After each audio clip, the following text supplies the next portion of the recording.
ఈ 8 అన్ని చోట్ల ఉన్నారు కనుక 8 నాకు అనుకూలంగా అయిపోయి రోజు పూజించండి. ఎలా పూజించాలి అంటే పూజా విధానం చెప్పారు. ఒక్కొక్కటి. భూమి యందున్న రుద్రుడి పేరు అంటే శివుడి పేరు శర్వ. భూమి యందున్న శివుడి పేరు ఏంటి? శర్వ. భూమి తర్వాత జలం. జలమునందున్న శివుడి పేరు భవ.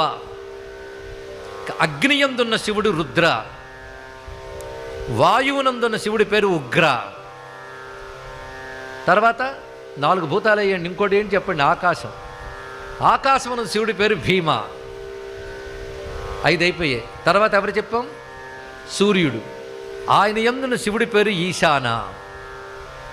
చంద్రుడిలో మళ్ళీ శివశక్తి ఉంది, దాని పేరు మహాదేవ.